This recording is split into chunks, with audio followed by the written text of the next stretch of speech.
A couple of announcements. I'd like the board to pay close attention to the damage and the impact the storm has had on the Southern California area. I think we included something in there. Did we get anything in there on the clippings for the LA flooding? Not yet. It's just starting to come out and you're starting to see it, but I want to make sure that you watch that because we're next. The next thing I want to mention is had a email from the Corps project manager, new project manager, Charles Austin, and he's been very helpful to us. He has been gathering information that HDR is needed to complete their update of the report for the Corps review. This is the 2013 locally preferred plan, 100-year plan that we're giving to them to review. And also he has developed and said he would be sending us a contract that would allow us to have what they call a common features project. We're not agendized to talk about it, but the fact that we'll have the contract next week means that we can push it for February board meeting if we get it and get all the comments changed.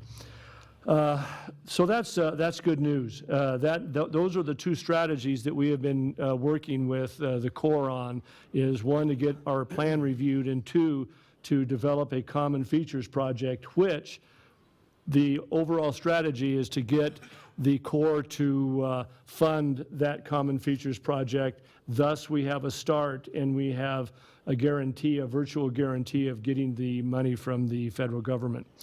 And then something that, as you know, I've had some health challenges in the last little while.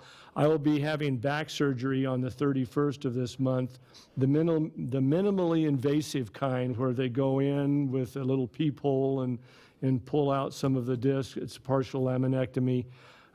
So I should be out for about a week. I will send you an announcement to remind you and then notify you of who is in charge while I'm away. However, I'll have my computer and I'll be at home, so I will be available for communications. And with that, I'm done, Mr. Chair. You know, I had some people call me and ask me if we were going to flood this year. And, you know, you never know. But I said, remember last year we didn't have any water in the river during the flood season, and we flooded twice. So my answer was, if we get any weather, we're going to flood.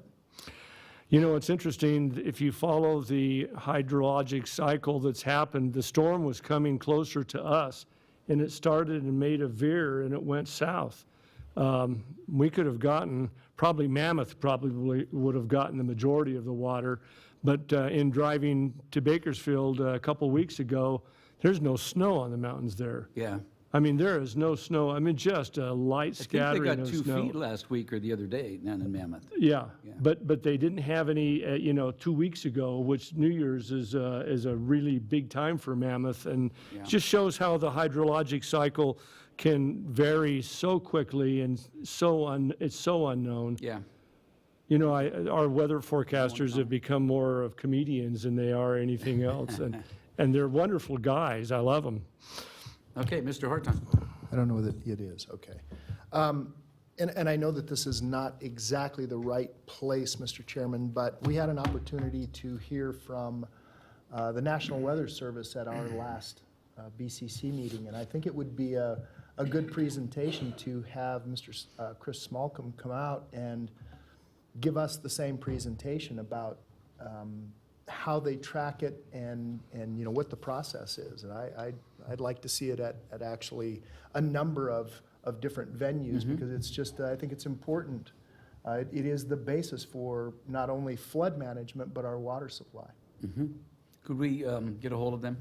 We certainly can. We'll reserve that an item next time. Okay, any other comments or questions? Okay, moving on, we'll go to number 2. Discussion and possible action to elect the 2018 Flood Management Authority Board of Directors Chair and Vice Chair. We do this every year this time. Looking for a motion. Mr. Chair. Mr. Hartung.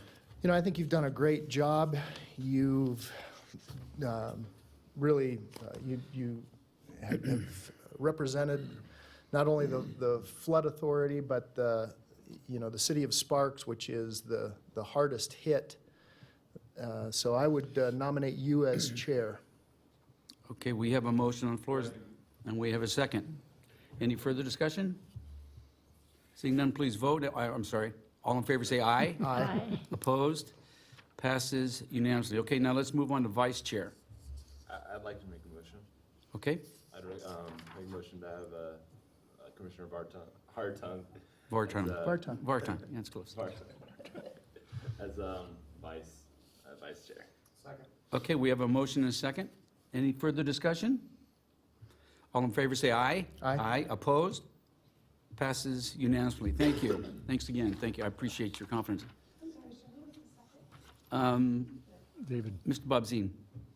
Okay. Number 3, discussion and update on the status of the Flood Control Project Needs Committee. Mr. Aldine. I have been trying to update the board with my observations of the FCPNC meetings.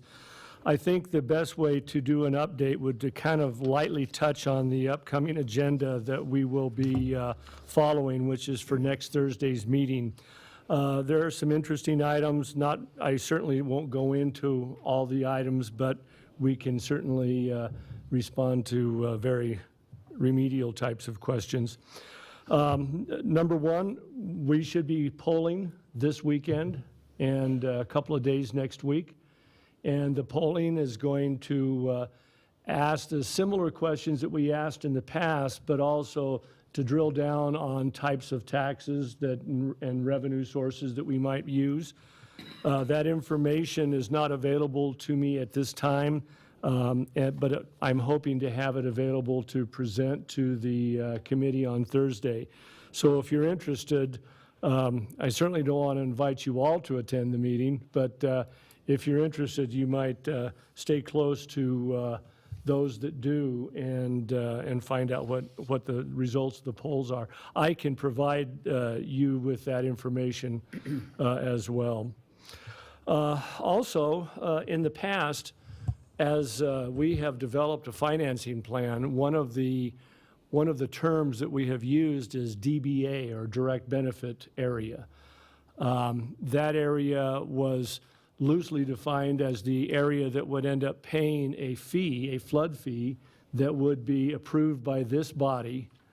And in fact, in 2015, you gave staff direction to use a value of $8 per 1,000 square feet of developed square footage per lot for that, for commercial, and then there was a residential charge as well, but the DBA area that we were contemplating at that time was just in the Truckee Meadows, which lies east of 580 and west of Vista Narrows, and in the general area that we call the critical flood zone. Mr. Chair, excuse me if I may, since we're kind of touching on. Oh, that's a good- item 4 as well, maybe we could open that and kill 2 birds with 1 stone. So That's a great idea. Sure, because this is where it came out of the committee, right? Yes. That's correct. Let's, So, no objections, we'll open 3 and 4? well, Okay. we'll open number 3. And 4. Oh, yes, and fair, 4. because Pardon me, you're yeah, talking you're about right. the DBA. You're right, right. So, We can open them, but we can only vote on 3 and then 4 separately. well, number 4 is really for information anyway. Well, It's you- just you- to you started keep you talking about the new apprised. direct benefit areas, so that, But the committee asked us to consider 2, maybe 3 different direct benefit areas. And so as staff, we went to work scratching our why heads, don't how can we Jay, do why that? don't we do this? Let's finish 3 up, and then we'll move right into Okay. DBA. So I'm gonna give a report on the direct benefit area. That report is not available right now, That but, is in number 4, let's finish Yeah. 3. yeah, we're doing that. And the other 2 items on the agenda are the various scenarios that we are calculating for the committee. One is if we include the flood project as it is now approved by the body, the board, and what happens if we were to remove most of the Reno downtown portion, those elements, and find out what kinds of tax revenue we would need. Those are two options. And then a third option is if we did not have any new revenue, if we were to rely solely on the 1/8 cent sales tax plus the direct benefit area, what kind of a project could we build from that? And those two examples are being calculated now by Mr. Sherman as we speak, and we will be reviewing those with the committee. So that is an update as to what the committee is contemplating. There's a lot of sentiment on the committee to not go before the voters.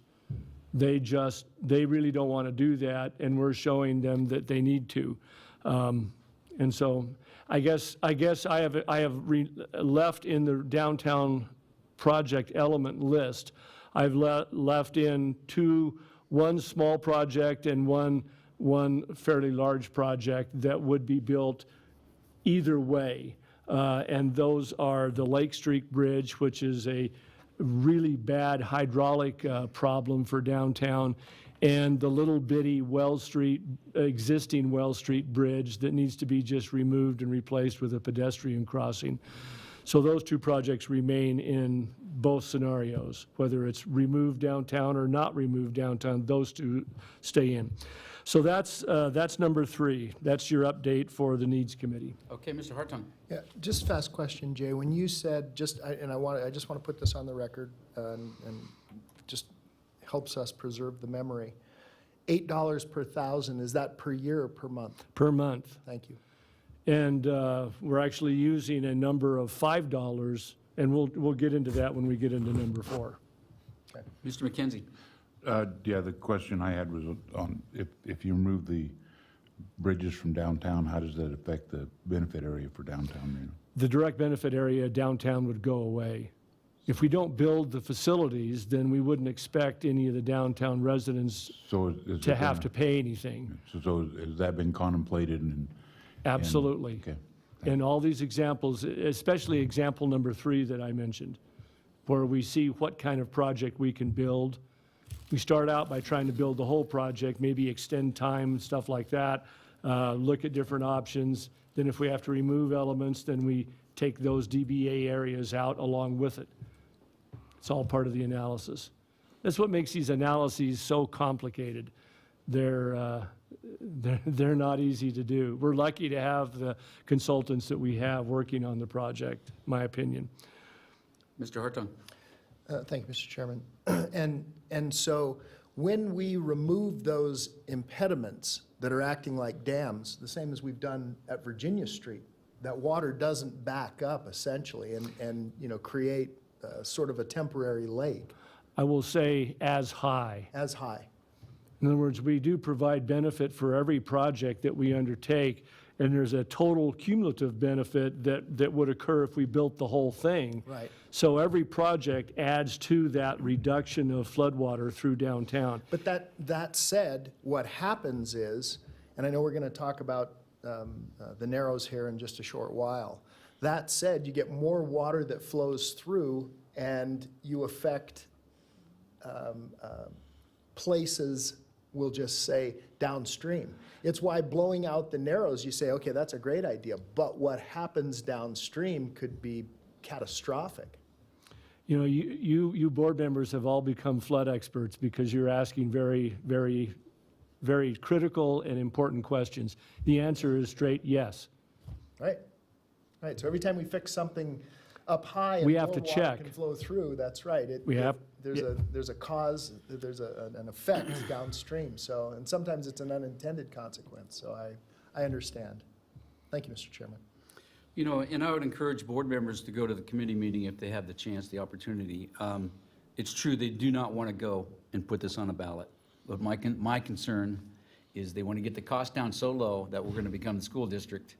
They get it down to $200 million, and 20 years later, we don't have enough money to complete the project, and we're going to go back and say, hey, we need more money. Yeah. And that's a concern. Anyway, I've been to almost all of them. I've missed one, and I don't know if I can make next Thursday. So if somebody can go, that it's eye-opening on some of the stuff they come up with. It'll be an important one. And- Yeah. And I failed to mention that the last item is where they're actually going to look at the taxes.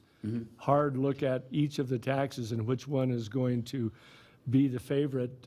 Well, who can predict that? Yeah. Okay. Any other questions or comments? Mr. McKenzie?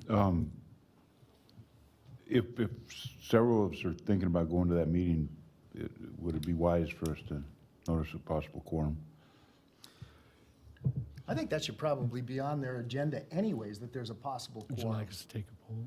For this, pardon me, for this next meeting, because of the holiday, we would have to post in 10 minutes in order to do that, unfortunately. If you would like, I will post a notice for the following meeting, 2 weeks after that.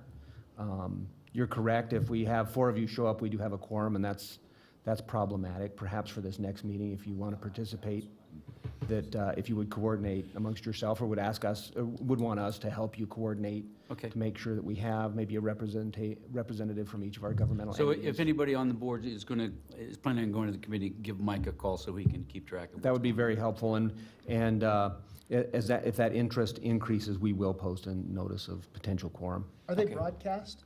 on. No. They are not. Okay. Okay, looking for a motion to accept the report. Move to accept. Second. Okay, we have a motion and a second. Any further discussion? All in favor, say aye. Aye. Opposed? Passes unanimously. Okay, now, let's talk about the DBA area. Yes, the DBA area. As the committee was exploring other venues that they could pull additional revenue from, one of the areas was considered was downtown. And there was almost unanimous interest in that downtown pay something. Now, we weren't going to have them and include them as part of the direct benefit area that we currently had because they weren't coming out of the floodplain as per FEMA requirements.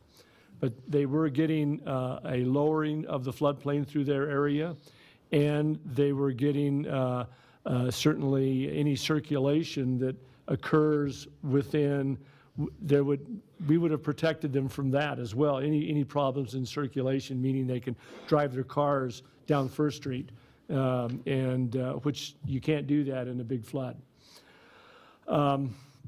So they asked us to consider, Mr. Mills actually talked about the fact of wanting 2 or maybe 3 direct benefit areas overall. And so we looked at, because direct benefit areas have to be based upon benefits received, we looked at all the possible ramifications and how we would do that. We came up with an idea that was, okay, if we're taking benefits and we're separating those benefits into damage saving, prevention of damage, that's one benefit. Then there's also loss of business. That's another benefit that you get. What's the loss of business? Well, the loss of business is due to the fact that patrons can't come to the shop and try to buy something, or dispatches can't be made, trucks can't go through the water, that your employees can't get to the facility to make widgets, whatever widgets are being made there. So there's definitely a business benefit being calculated. And so we went back to FCS and we asked FCS, this was it wasn't out of their scope, but it was certainly not contemplated work. We asked them to go back and rerun the M-Plan model, which is a model that calculates benefits, and try to tease out the difference between protection and business loss, and see if we couldn't have a second DBA area that was attributed just to business losses. Now, the protection, or the $8, includes both losses, but we wanted to tease out the other one, and so we needed some justification that we could at least with a straight face go back to the needs committee and say, yeah, the numbers that you're using, $8 for is easily justified by the amount of benefits that the direct benefit folks have received that we have contemplated in the past. But the new benefit area, or the business loss prevention benefit area, our DBA2, if you will, we needed to have some calculations done. And so we had to go to RTC, get some traffic trip generation information. They have that. They were able to get that to us. We had to provide them with a new model. The flood project, purchased that model. I did that under my authorization so that I wouldn't use up all of FCS's contract money that we had just extended in September. And they have done that. They've given us a draft of the memo. It's about 5 or 6 pages. We've made some changes to that memo. They are now updating it along with a few calculations. We should have it ready by the time the Needs Committee comes, not in time for this body, but I can at least explain what we're doing so that you will have the opportunity to understand that. Now, we know, and they know, the Needs Committee are certainly aware of the fact that they do not approve the direct benefit area. They don't do that. This body, this board does. And so ultimately, no matter what is done, you will have to see it, understand it, and vote for it and approve it if it's going to move forward. And that will come when staff brings it to you at the time that it becomes appropriate. And our legal counsel and myself, along with our consultant legal counsels, are talking about when that needs to be and when that all needs to happen. We will probably give you an update once we have the final DBA calculation and the memo available. We can provide you with that memo. You can see what we're doing and what our thoughts are, and in hopes that you will go along with our recommendation ultimately. But I just wanted to let you know before the board or before the Needs Committee hears it, you, as the board of directors of the FMA, need to hear this as well. So that's my report. And to go back to the question that Director McKenzie asked, the direct benefit areas would be contingent upon benefits in their area. So if the downtown area was, let's say, removed from the flood project, at least for immediate considerations, then there would not be a direct benefit area in the downtown area. They would not have to pay. There's also another benefit that the second direct benefit area does provide, and that is, in the past, in the analysis that I have had done for this board, I estimated of the 3,500 commercial and a few residential that are in the direct benefit area in the Meadows, which is between 580 and the Vista Canyon and the lower Truckee Canyon, that all that direct benefit area, predominantly in Sparks and Reno, the airport, that all of that direct benefit area is a direct charge. But we don't know for sure that every one of those properties that are within the boundary are, in fact, a direct charge, meaning that if a building is high enough and did not receive any damages, then they could opt out and say, listen, we want to opt out of the having to pay the fee because our building did not receive any damages. So what the second direct benefit area says, okay, that's true, you won't have any flood damages, but you still can't get to your property. And because you can't get to your property, there's a business loss direct benefit that we need to be able to follow up and charge. So if, let's say, 20 or 30% of the properties of the 3,500 or so estimated properties that would pay the direct benefit fee, if 20% of them or 25% of them drop out because they didn't get any damages, and we later find that out, then we can follow up with a secondary direct benefit area that would apply. So that's the other benefit that you get from having a second direct benefit area. And we don't have to call that the downtown Reno direct benefit area. It's just a business loss prevention direct benefit area and would apply to anybody that gets the project benefits. Long explanation, but at least I think you can see what we're headed towards. Okay, questions or comments? You know, to be clear on this, is this authority already has the authority to put fees in place. Now, the committee that meets twice a month does not have the authority to take things out of the project or put things in the project. They can recommend to us, this is why they want to do it, and then the final vote will be here. Their main function is to determine which tax they'd want to use to finance this. And then, I'm not sure if they can actually tell us how much to charge on a fee, but a fee is required in this legislation, so it'll come back to this board. Yeah, that's correct. Michael? That is correct. And they can, in fact, they do have the authority to set the amount of that fee. Okay. That's going to be a complicated question, as Jay mentioned, because of the timing of a fee. Mm-hmm.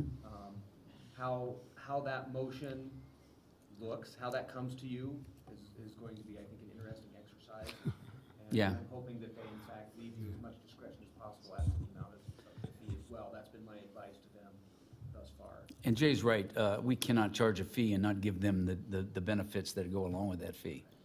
Mr. Hartung? Let me lay a scenario out, Mr. Wolls.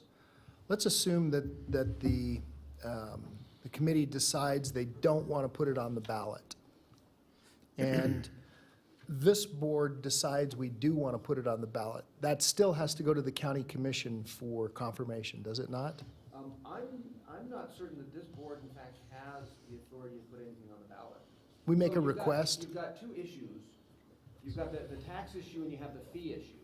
The tax issue, whatever recommendation they make, goes directly to the Board of County Commissioners. Okay, Does not pass through you at all. And they have to approve it. And if they say you're going to impose a tax, Then- you have to put it on the ballot. right. You have no discretion as a county commissioner in that one. As to the fee, it's kind of a two-part thing. If they recommend a tax, then they must recommend a fee. And the fee comes to you. They have the authority to establish the amount of the fee and the term of the fee. Everything else would be left to this board. As I said, I would prefer that they leave you as much discretion as possible as to the amount of the fee as well, but that will depend on them. So that's the mechanism Okay. that you have. And then the timing, of course, is problematic since you have to receive a benefit, and they're aware of this. And all of the economic modeling they've received recognizes that the fee doesn't go into place immediately. You can't pass the fee tomorrow and start charging it. No Right. one's getting the benefit from the project. Right. You're gonna have to get some benefit. We're hoping that the Vista Narrows project provides some of that benefit, and we can get Okay. to it sooner rather than later, but that's going to be up in the air. So, Okay. like I said, it could be pretty creative what you get. Yeah, this has gone from a jingle to a full-blown symphony. Yeah, A lot of notes. yeah. Okay, thank you. And also in response to that question, if this board wanted to go before the county commission and ask them to place a ballot question for taxes, they could, but then the county commission would not be obligated to vote for it like they are for the needs committee. The needs committee says that it needs to be a tax, then the county commissioners have to vote for it. But if the FMA says that they'd like to have it as a tax question, then it's up to the discretion of the county commissioners to vote. Okay. Okay. Any other questions or comments? Seeing none, looking for a motion to accept the report? Move to accept. Okay, I heard the first one from Mr. Hartung, and the second? Is that from Mr. Bob Dean? Okay. We have a motion and a second. Any further discussion? Seeing none, all in favor say aye. Aye. Opposed? Passes unanimously. Thanks, Jay, for that report. Number 5, discussion of possible use of property at 5205 Mill Street for mobile tiny homes for temporary homeless overflow. By way of introduction, this is a concept that is kind of circulating through the community. I know that Commissioner Jung has dealt with that. Commissioner Hartung has dealt with that, and I will turn this over to Commissioner Hartung just to let the board know that from the staff standpoint, we don't have a problem with using the property that we have for any kinds of, like we've allowed the hot August nights to to use our property. And I now have the authority to enter into those agreements because they're short-term. This is something that is a little bit long-term, and I don't have the information. I'm going to have to turn it over to Director Hartung to explain what we're doing and just sit back and wait for direction. Mr. Hartung. Well, Mr. Chairman, I'll actually defer to Mr. Bob Zine. The reason that we've asked for this, and tiny homes is a little bit of a misnomer. This is some transitional housing that was purchased. We have the housing. They came from man camps. They're small. And the purpose of this is it's temporary. There's nothing permanent about this. The purpose of this is that we have some folks that are in a transition from literally being homeless to moving them back as productive members of society. We've been looking for a place to temporarily locate these, we'll call them transitional homes. And it's, again, completely temporary. I've made it clear to Commissioner Jung upon having some more in-depth conversations that they would be responsible completely for moving them in, moving them out in the event of a flood. The Flood Management Authority is not in any way culpable or responsible. And this is just a scenario whereby we would use a parcel that we have that is uniquely situated because it is on a bus line. It provides easy in, easy out. It's not going to be a hindrance in terms of a neighborhood or anything like that. It's a very, very unique position. And so I would acquiesce to yield to Mr. Bob Zine to finish the statements because he's by far more adept than I am. Mr. Bob Zine. No, thank you, and I think Commissioner Hartung provided a more than adequate picture of what it is that we're looking for, and I'm very excited by this possibility of being able to move forward and commend Commissioner Jung for following this along.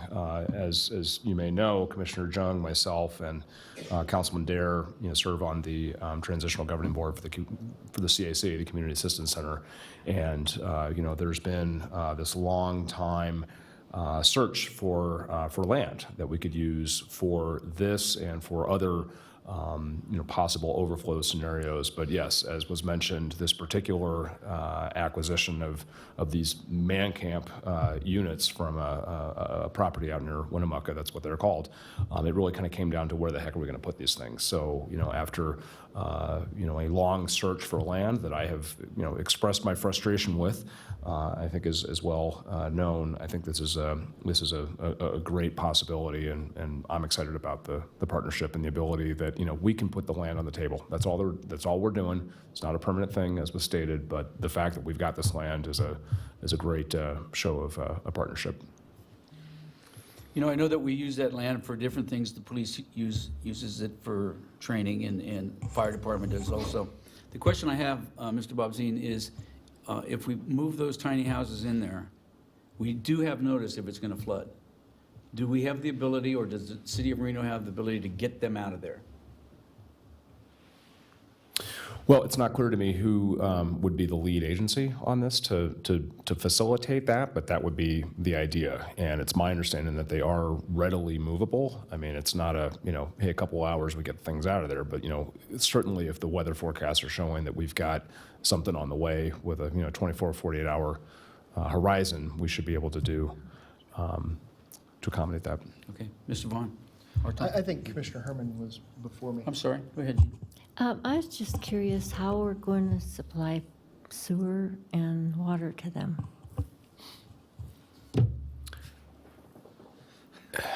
To be determined? To be determined. I mean, they are self-contained units. My understanding is that they would likely be serviced by by portable facilities. Yes. Quite frankly, I mean, there's no, and again, that speaks to their highly temporary nature.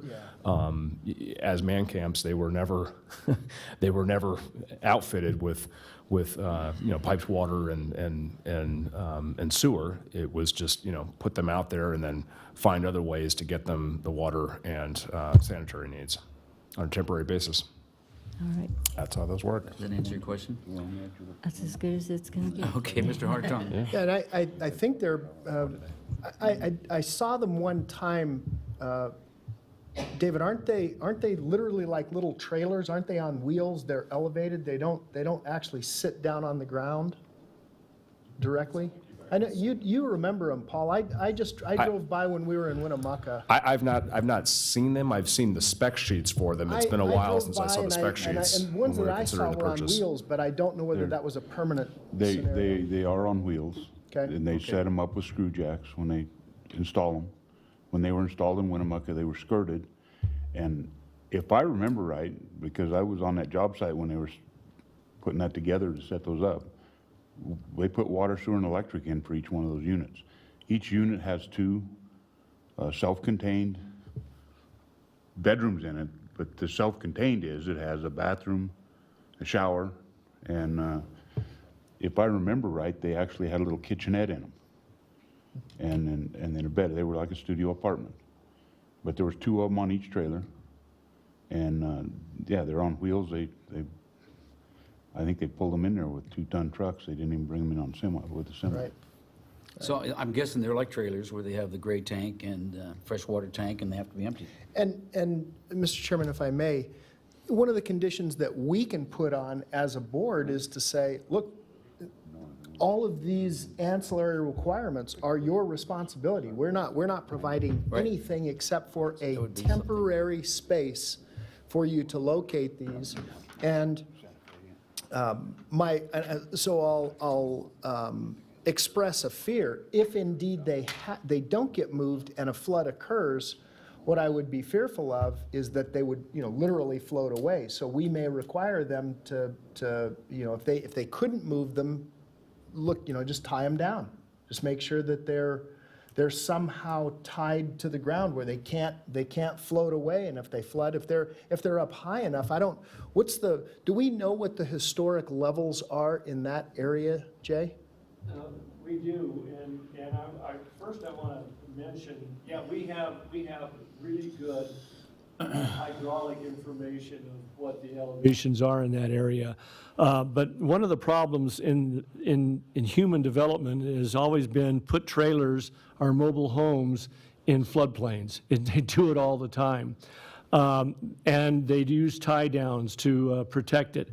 I would I would suggest that, number one, we usually have 3, 4, 5 days worth of warning on a big storm.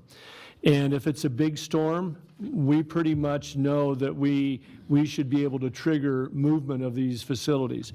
We always know at least 24 hours in advance. So even if there is a contractor that's hired and tasked with movement of these units, then that would be good.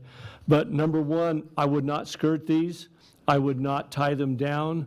If you tie them down, you'll end up losing them all. They'll fill with water and they'll be just totally worthless. So my point is, we would rely on a contractor or a series of contractors, whoever's arranging this would have contractor A and contractor B as a backup to be able to move these units out, or maybe both of them move the units out, and then you work with the technical staffs of Reno, Sparks, Washoe County, and the flood project to determine trigger events when they get moved. Because that way you won't have a problem. It's much like it's an example that I give. Having contractors on standby is much like FEMA, when I was working in San Antonio, said, we won't trust Public Works to do this, but we will trust the fire department to turn this knob. And this knob was a knob that opened and closed a big gate and a dam. And they said, we won't trust Public Works because they're not always 24 24/7. But the fire department is, and if the fire department takes responsibility, then we will trust it. My point is, if you have a contract and that contractor is tasked with it and paid in order to be able to watch these things, and then there is someone that will issue a trigger, then we can get these out. It won't be a fail-safe situation. They will come out.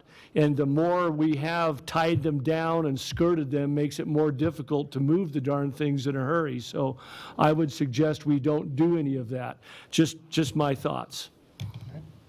So I'm guessing today that they're just looking for direction to go ahead with this, but we need more details as it goes through. We're not giving carte blanche just to go ahead and do it. Right. You're basically assigning our staff to make sure that we meet with the other technical individuals and we come up with a solution that will work, and which I have no doubt that we can. And then we just come back and present it to the board, and you guys approve it, and we move out. Okay. Any other questions, comments? Okay, so, Mr. Chair? Mr. Can I Wills? make one quick comment? Flood Authority property has been used in the past for temporary overflow homeless sheltering. I Right. think both the co-op and some of the buildings there on North Edison that have since been torn down. There is one property owner in the area who has, it's part of the allegations of a pre-condemnation damages case, that the use of those properties for those purposes caused him harm. That's still in litigation. We've, of course, disputed that. But just to make you aware that there could be some concern about that from neighboring property, the neighboring property owner, and uncertain how that might play out in the context of our other litigation. So just to make you aware. okay. Before I look for a motion, Kelly, did you want to talk now or at the end? At the end, okay. Any other discussion? Okay, looking for a motion. Mr. Chairman, Mr. Hartung. I would make a motion to direct staff to continue moving forward with determining how this can be accomplished. Is that I think that covers it. is that good enough? Is that you, Mr. Bobzien? Did you get that, Laura? Okay, we have a motion and a second. Is there any further discussion? Discussion? Mr. Hartung? And Mr. Wolds, as we move forward with this, again, no liability, no exposure to the Flood Management Authority in any way, shape, or form. If there becomes any question of it, in my mind, that kills the deal, because I don't want to put the Flood Management Authority in a position where it becomes liable. Yeah, I think our first line of dealing with this would be a hold harmless agreement with whatever. Yes, exactly. If we feel like that's not going to be sufficient, then we would probably come back to this board for instructions. Exactly. Are you okay with that, Mr. Bobzien? Sorry? Are you okay with that? I absolutely want a hold harmless agreement to the Yeah, yeah, Flood Management. that was my Authority. understanding that Okay, yep, good, yep. okay. Sure, Okay, thank you, sir. we have a motion and a second. Any further discussion? Seeing none, all in favor say aye. Aye. Opposed? Passes unanimously. Thank you. Okay, we'll move on to financial items. 6A, discussion and possible action to approve a contract for professional engineering services between the Truckee River Flood Management Authority and Atkins North America. Mr. Sheets, welcome. Good morning, Board. Is this on? I can hear you. I don't know if it's Okay. on. There it is. There we go. Now I hear it. All right. For the record, my name's Eric Sheets. Today I bring forward to you what I believe to be critical path item for the project. That is the Vista Narrows design. In short, as we were working with the Corps previously over the last decade or so, they included work for Vista Narrows. Over the last few years, they opted out of that for various reasons, but in particular to shorten how much effort they had to put into design. It is still a critical item for our project.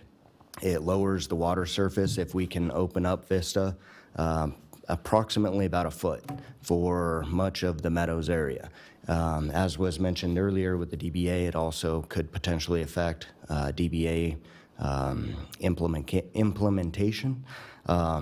But nonetheless, no matter how you look at it, it will help the Truckee Meadows area. In addition, though, it's very critical to look at the downstream impacts as well. So that is part of this contract in looking at the hydraulics and what can occur with the hydraulics downstream.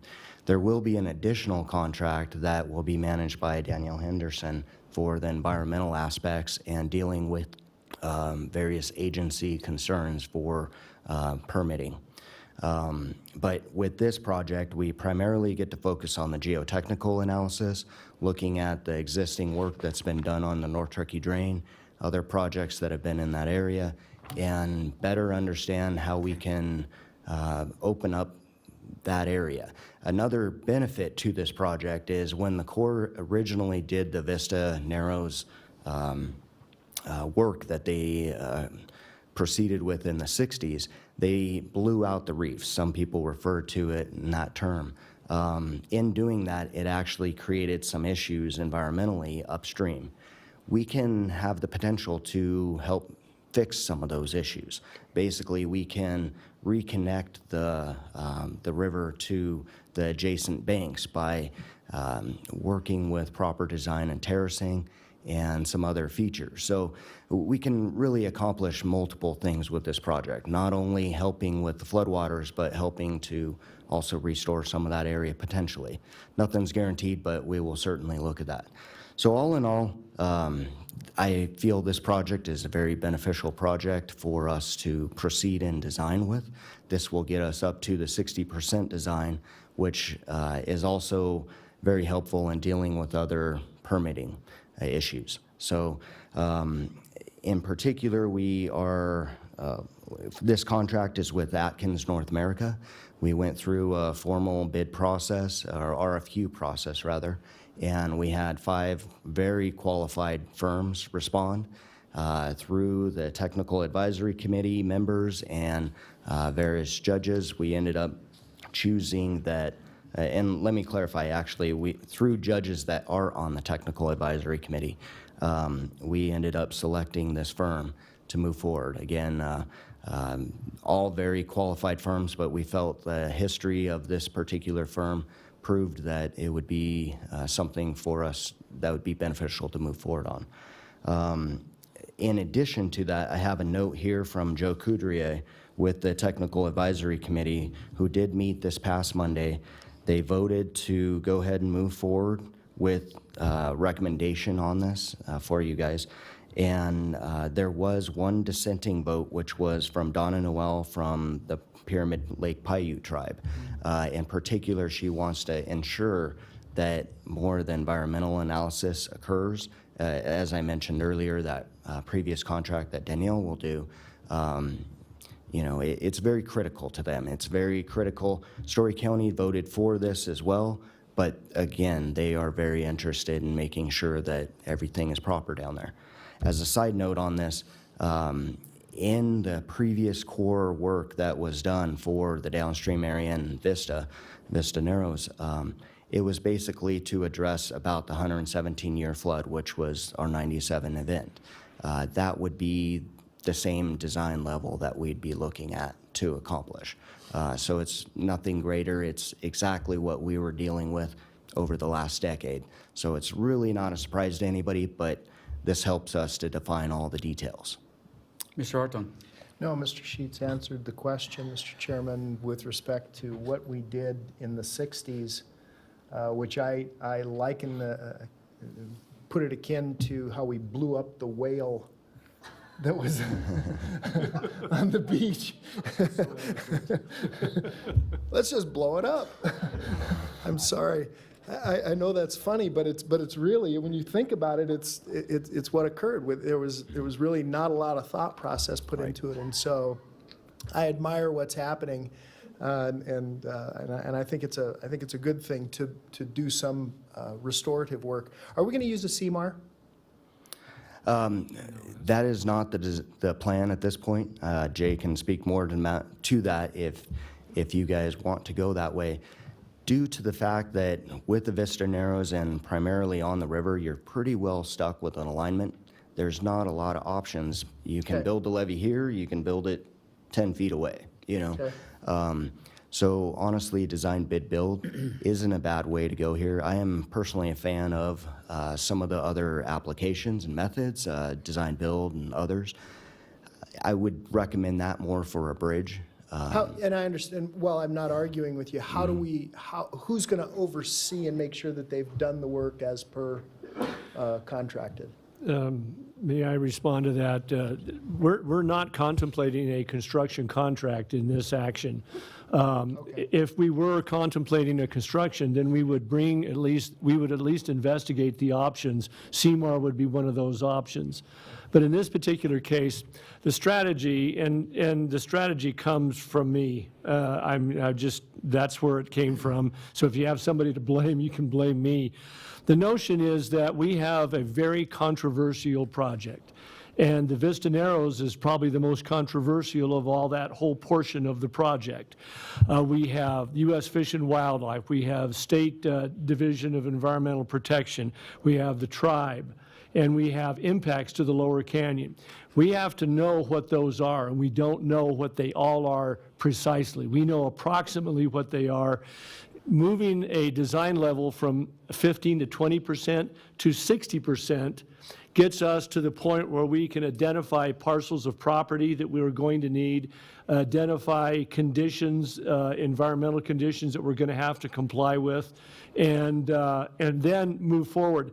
In a CMAR type of a situation, most of that stuff is already pretty much understood. Okay. And we don't know a lot of that, and the Corps doesn't know a lot of it either. Although they're still the federal sponsor of this project.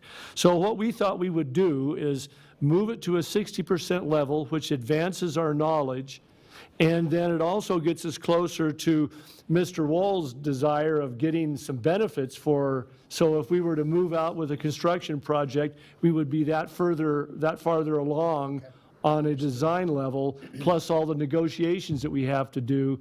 And then if the Corps turns out to want to build this whole project and they want to do it and they want to come up, pony up the money for everything that they have offered to give us, then what we do is we say we turn it over to the Corps. It's been done according to Corps requirements. It's all Corps design criteria.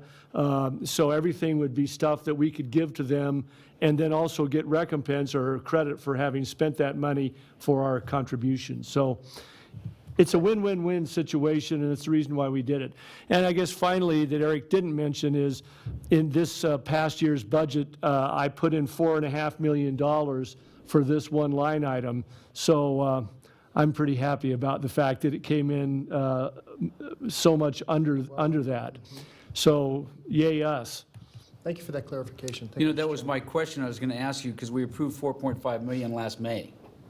This 3.2 is part of that it's not an additional. Correct. It is part of I that was worried about that. 4.5. Yeah. And that means we have extra money that we can deal with later. Okay. Any other questions? Mr. McKenzie? Yeah, I think you're on. I just kind of looking at the math, you're saying that this is already 20%, at about 20%, and we're going to 60, so that's 40% of the project. 100% design on this is going to come out about 6.5 million. We're looking at a $650 million project for the Narrows? No, we're looking at a project that costs somewhere in the $50 million range. I don't believe that from 60 to 100% will be that expensive. This one will be the one where we hit all the deal killers. So all the problems that exist, we will encounter, uncover, and have to solve in this contract. When it goes from 60 to 100%, it's more of just making sure that we have all the information on the plans correct, but all the real work will have been done. A lot of money for design for a small project. It is the most critical element of the flood project. It is a situation that it not only requires civil design, but it requires a lot of hydraulic work along with it. So every time a grade or a line is changed on the plan, then new models have to be run to, make sure that it will work and it will render the benefits we're looking for. If I may, real quick, typically, as a rule of thumb, I use 10% as a design fee for construction, so that would put it closer to about the 50 million. Okay. Any other questions or comments? Looking for a motion. So moved. Second. We have a motion and a second. Any further discussion? Seeing none, all in favor say aye. Aye. Aye. Opposed? Passes unanimously. Thanks, Aaron. Thank you. Okay, 6B, discussion and possible action to approve a third amendment to the agreement for professional consulting services, Truckee River Flood Area Funding Study with Financial Consulting Solutions Group Incorporated. That would be Mr. Wolves. Yes, thank you. Item 6B, it's recommended that the Board of Directors approve a proposed third amendment to the FCS agreement. The agreement with FCS was originally approved to allow staff to investigate additional revenue sources to fund the project. Under that agreement, they have been providing assistance and information and analysis to the Flood Control Project Needs Committee as well. As they have done that, it's become, and a lot of this goes into that new direct benefit area that Jay reported to you before. It's become necessary to add some money to that. We've also proposed that they extend that for a year. We've clarified the scope of work just to make it absolutely clear that they can provide the services to the Needs Committee. That takes the fee schedule also has increased from the 2015 levels to the 2017 levels as well.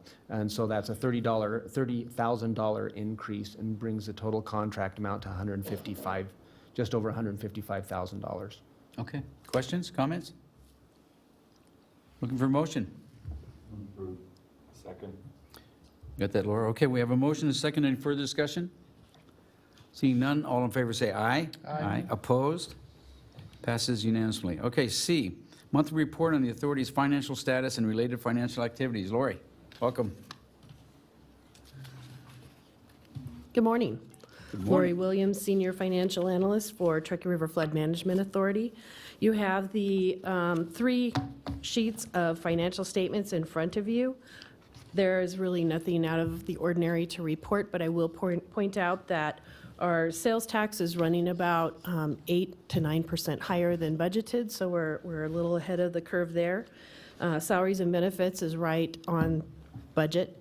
The employee benefits is over by about 11% in total, but that stems from the dispute we have with Washoe County over OPEB withholding.